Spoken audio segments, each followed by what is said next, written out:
নওজোয়ান সাথী বলো, তোমরা যারা নাফরমান ফজরের নামাজ পড়ো না, এই বেঈমান, আর কেমনে বললে সেজদা দিতে?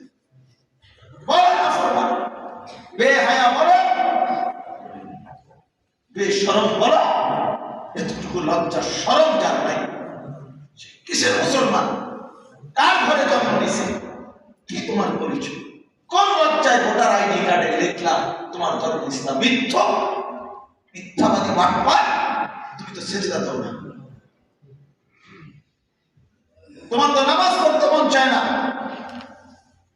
তোমার তো হালাল খাইতে মন চায় না, তোমার তো ভিন নারী থেকে চোখ নিচের দিকে নামে না, তুমি তো নাচ গান নাটক উলঙ্গ ছবি ছাড়া রাত কাটে না, দিন কাটে না। তাহলে এত বড় বেহায়াপনা করে লজ্জা হওয়া উচিত। আল্লাহ তাআলা জানতে চাইছে, বান্দা বলো, আর কি বললে, কেমনি বললে আমার বান্দা? কি জবাব দিবে ভাইয়া? রাসূলুল্লাহ সাল্লাল্লাহু আলাইহি ওয়াসাল্লাম বলবেন, বন্ধু উম্মত, আমি 23 বছর কাঁদছিলাম, 23 বছর আমি একটানা চোখের পানি ফেলছি। কখনো কখনো রাত এশার পরে দাঁড়াইছি, ফজরের আযান পর্যন্ত একটানা কাঁদছি তোদের জন্য। সারা রাত চোখের পানি ফেলে উম্মতের জন্য দোয়া করেছি। তাইফের রক্তে আমার শরীর রক্তে ভেসে গেছে, ভিজে গেছে। আমার পায়ের জুতা আমার শরীরের পায়ের তালুর সাথে আমার জুতা জমাট বাইধা গেছে রক্তে।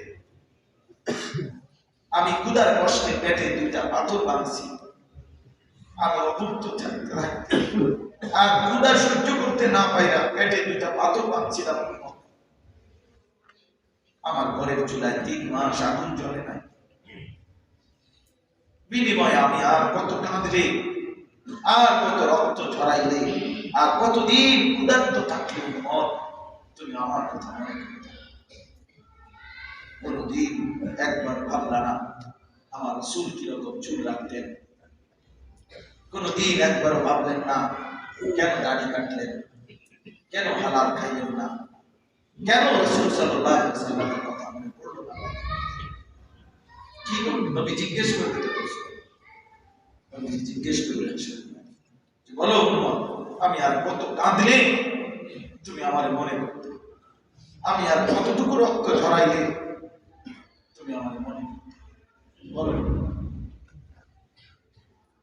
অতএব এটা জরুরি বিষয়, এটা আমাদের ভাবার বিষয়, ইনসাফের বিষয়। এজন্য আল্লাহ তাআলা বলেন, ইয়া আইয়ুহাল্লাযীনা আমানু, হে ঈমানদারগণ, ইত্তাকুল্লাহ, আল্লাহকে ভয় করো, আল্লাহকে ভয় করো, আল্লাহকে ভয় করো। আল্লাহকে ভয় করার 2 অর্থ, সমস্ত গুনাহ ছেড়ে দাও, সমস্ত আদেশ মানো। আল্লাহকে ভয় করার প্রথম অর্থ হলো গুনাহ ছেড়ে দাও, দ্বিতীয় অর্থ হলো আদেশ পালন। প্রথম হলো তারকুল মুনকার, দ্বিতীয় হলো ফি'লুল খায়রাত। আগে গুনাহ ছেড়ে দাও জিম্মাদারি, এরপরে হুকুম পালন। আগে গুনাহ ছেড়ে দাও, এরপরে হুকুম পালন করা অটোমেটিকলি চলে আসবে, সহজ হয়ে যায়। এইজন্য তাকওয়ার প্রথম অর্থ হলো গুনাহ বর্জন, এর দ্বিতীয় অর্থ হলো হুকুম পালন, আদেশ পালন। আর এই 2 জিনিসটার মধ্যে যে মুমিনের মধ্যে একত্রিত হয়, সে প্রথমত ঈমানদার তো আছেই, এবার যখন গুনাহ বর্জন করে আল্লাহর আদেশ পালন করে তখন সে মুত্তাকি হয়, তাকওয়া হয়। আর এমন মুত্তাকির জন্যই জান্নাত বানানো হয়েছে। সুবহানাল্লাহ, উইদ্দাত লিল মুত্তাকিন।